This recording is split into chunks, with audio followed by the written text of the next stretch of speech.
Ben, what is it? Well, look, it's as if I heard a million fans cry out and squee at the same time, and then was silenced. I'll be fine. Carry on with your training. Scanning for audio.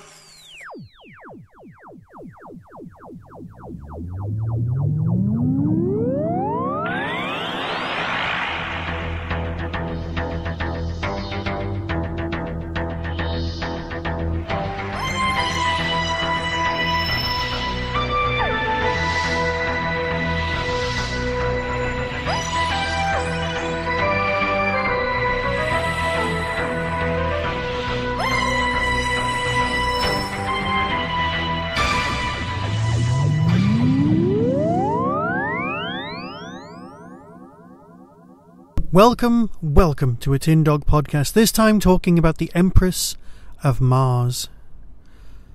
Ah yes, if ever you wanted to do that bridging between New Who and Old Who, this is kind of a pretty good place to start. Yes, it's a Mark Gatiss script, and that sort of thing, that sort of name does ring a few alarm bells in certain quarters of, well, fandom. They're wrong, of course. You know, they just are wrong.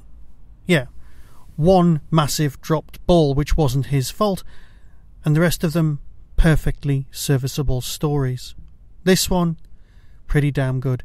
Now, it does have the feeling of being his last time of hanging around Doctor Who, in a Paul Kennelly kind of a way. Is that a real thing? Well, it is now. Yes, I've got a couple of pages of notes to go through, but you know what? I'll start off by saying really enjoyed it.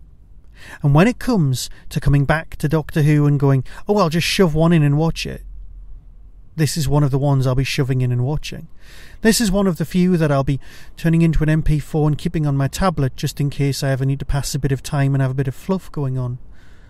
Because, yes, alright, it's got moments which affect the main story arc of the series. It's not that story arc heavy. Yes, it doesn't make brilliant use of Bill. Even the moments that could have been were just kind of just really good. But you know what? It's still a great story. Absolutely loved it. See, that's the problem. When you're supposed to be reviewing stuff, if it's a negative thing, you've got more to say. You can rant and rave and rage against the machine. But when you kind of had that lovely warm feeling inside, you just kind of go, yeah, I like that. And you know what? I did. I genuinely did. Yeah, I liked that. So sue me. Seriously. There's a lot of fan service, Easter egg type things going on in this story, as well you know. I mean, as you heard from my introduction, I really did feel as though I heard every single old school Doctor Who fan in the world squee when Alpha Centauri turned up. There were flailing arms across the world as people went, it couldn't be Alpha. Oh, it is. They're not going to show. Oh, they are. I don't think modern TV audiences have the right sensibilities ever to see Alpha Centauri's full glory. Let's put it that way, shall we? Let's not beat about the bush. Alpha Centauri is not a character who could withstand modern TV appearances. Just not at all. Any dodgy hexapod type character dressed in a shower curtain with an enormous round bulbous head and a single eye peeping through the top, well, that's not going to happen. One eye on a screen and an original voice actress. Oh, that is just such fan service. But so are the other lines. Never in all my puff. It's straight from Jago and Lightfoot, straight from Talons of Wen-Chi-An. Rank has its privileges. For a split second, I thought they were going to say something else, just in order to make an extra level of gag to take it out on us old school fans. But no, Mark, you did the right thing, and you went, yeah, this is it. This is what we do here. We make you feel better. Of course, the big thing that needs to be mentioned is Mark Gatiss is just a big geek. I would say big fat geek, but he's quite clearly not fat. He is a massive geek when it comes to old films. He knows that the original Ice Warriors story was heavily influenced by a film.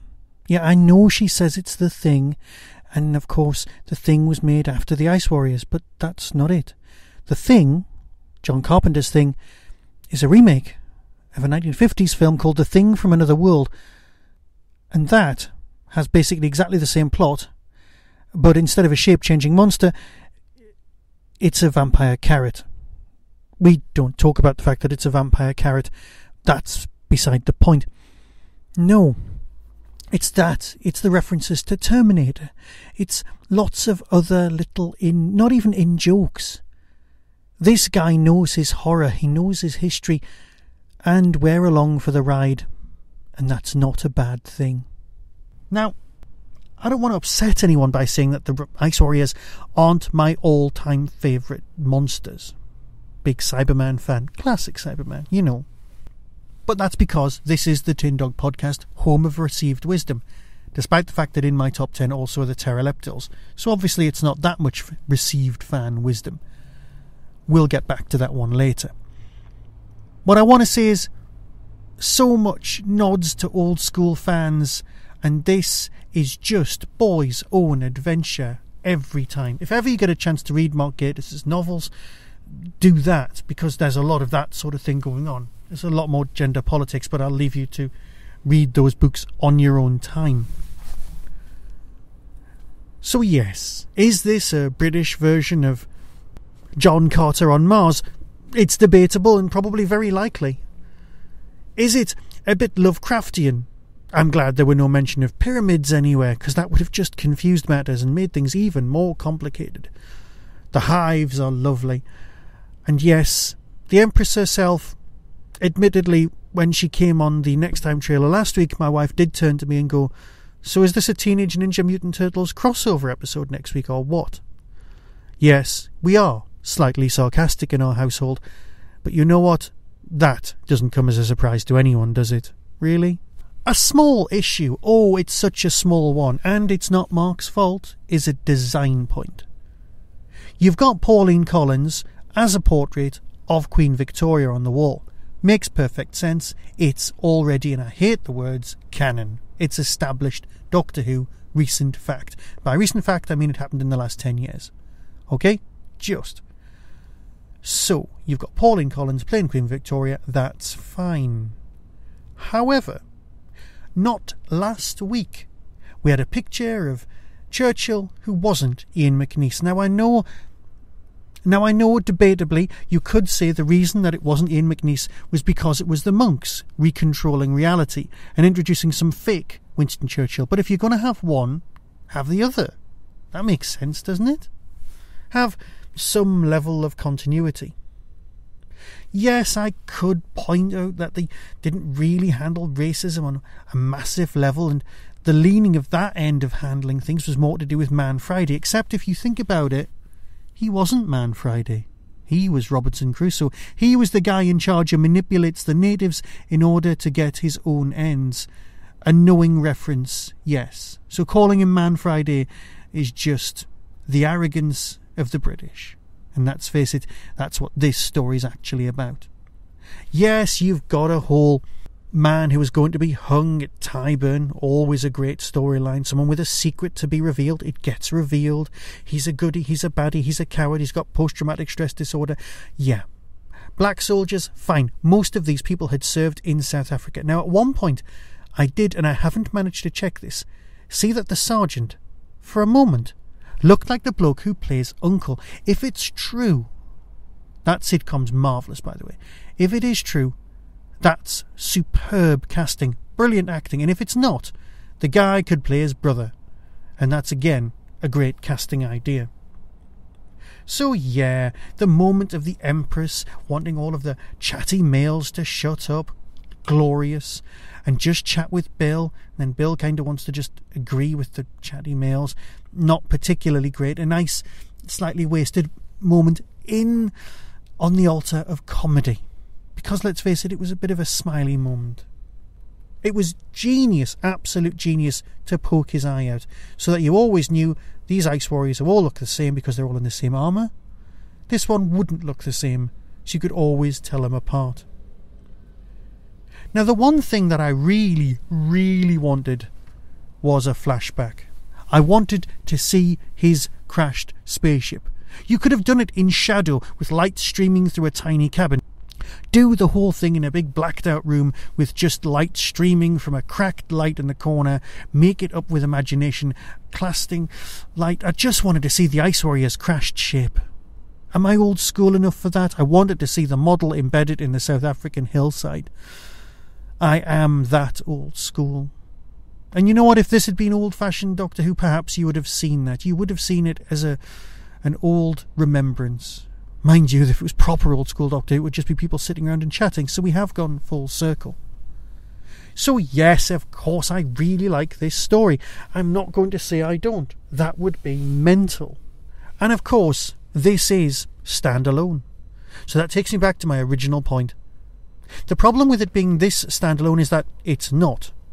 Clearly added by Moffat or the great story arc in the sky, you've got Missy turning up. Yes, Nardole leaving in the TARDIS and the TARDIS controlling itself. So really, A, who's controlling the TARDIS? If it's Missy, it's part of her master plan to escape. B, is someone else controlling the TARDIS because something else is going on.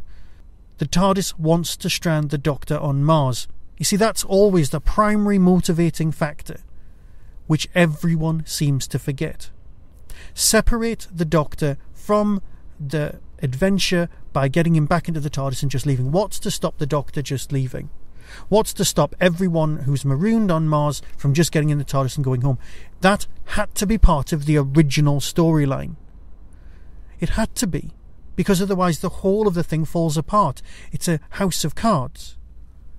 But then you've got Missy turning up, so anyone who argues that it's all tacked on doesn't really understand it, because it's important.